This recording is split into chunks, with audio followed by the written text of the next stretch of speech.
And for more on Albert Puljols, let's turn to Bryan Burwell. He's a sports writer and columnist for the St. Louis Post-Dispatch. He's in Arlington, Texas, where the Cardinals will take on Betty Wynn's Texas Rangers tonight in Game 3 of the World Series. The series, by the way, is tied at 1 game apiece. Bryan, good morning to you. Hey, Russ, how you doing? I'm doing just fine, my friend. Let me ask you, in your mind, where does Albert Puljols rank in terms of the best all-time players? Well, you know what? Tony La Russa, you always ask him this question, and he has a really good response. He says, you know what? I don't know if you can qualify and say that he's number 1 or number 2 or number 3, but the fact that he's in the conversation seems to be pretty good. Full disclosure for folks who didn't know this, I'm from St. Louis, so I have a take on this as well. But Bryan, let me ask you, how do you think the city of St. Louis would react if Puljols were to leave town?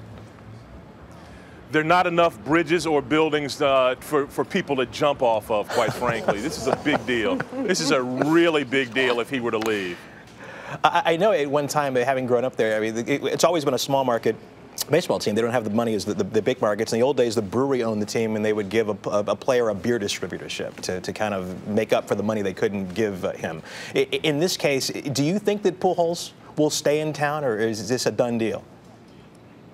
I honestly don't know the answer to that question. When people ask me this, I always tell them that you have to, in order to get the answer, you need to know a couple of things. Number one, does Albert Puljols want to be considered the highest paid player in baseball? He's never said that. A lot of people have assumed that, but he's never said it. The other thing is, well, if he doesn't want to do that, then is it more important to him to be one of those rare franchise icons who was associated throughout his entire career in one place? I don't know whether he can get both in St. Louis, but I do believe he ought to be able to get both. Bryan, have any other teams expressed interest at this point in Puljols?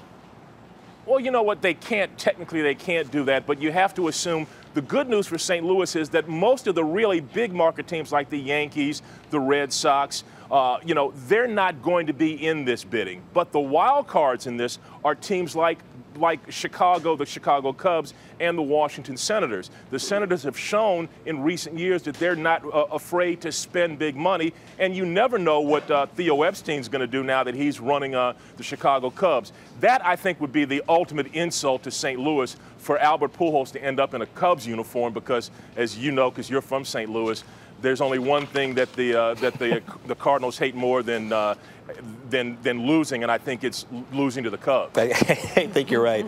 Bryan Burwell, my friend, thank you so much. Appreciate you joining us this morning. We'll talk to you soon. My pleasure.